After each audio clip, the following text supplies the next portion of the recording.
என்ன மாதிரி யாழ்ப்பாணத்தில் இருக்க ஒருத்தரா நீங்கள் அப்படின்றா இந்த வீடியோ நமக்கானது. யாழ்ப்பாணம் மட்டுமில்லை, இலங்கையாக இருக்கட்டும், இல்லை இந்த உலகத்தில் நிறைய இடத்துல மக்கள் ஃபேஸ் பண்ணுற ஒரு முக்கியமான பிரச்சனை பற்றி தான் நம்ம பேச போகிறோம். அதுதான் குப்பை. உங்களுக்கு தெரியும், ரீசெண்ட் டைமில் ஸ்ரீலங்கன் கவர்மெண்ட்டால் க்ளீன் ஸ்ரீலங்கா பிளாஸ்டிக்கை பேன் பண்ண போகிறோம் இப்படியான சில செயற்திட்டங்கள் முன்னெடுக்கிறாங்க நம்மளோட சூழலை சுத்தமாக வச்சுக்கொள்ள வகையில். அப்படி க்ளீன் செய்யப்பட்ட இடங்கள் இப்போயும் சுத்தமாக தான் இருக்கா அப்படின்னு கேட்டால் இல்லை அப்படின்றது தான் பதில். நீங்கள் சாதாரணமாக உங்களோட வீட்டில் இருந்து வெளியில் போகும்போது போகிற வழியை பார்த்துட்டே போங்க. எத்தனை இடத்துல குப்பை பொறுப்பற்ற விதத்தில் போடப்பட்டிருக்கு, கண்ட இடமெல்லாம் குப்பை மேடை இருக்கிறத நீங்கள் பார்க்கலாம். இதுக்கு காரணம் மக்களாகிய நமக்கு அதை பற்றின சரியான தெளிவூட்டல் இல்லை.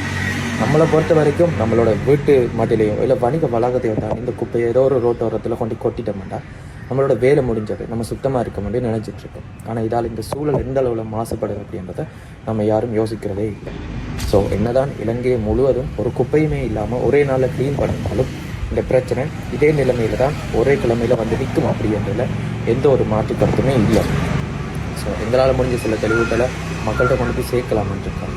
நீங்கள் இது சம்மந்தப்பட்டு என்ன நினைக்கிறீங்க, இதை எப்படி அணுகிறது சரியாக இருக்கும் அப்படின்றத நீங்கள் நினைக்கிற உங்களோட கருத்துக்களை கீழே மறக்காமல் கமெண்ட்டில் பதிவு பண்ணுங்கள்.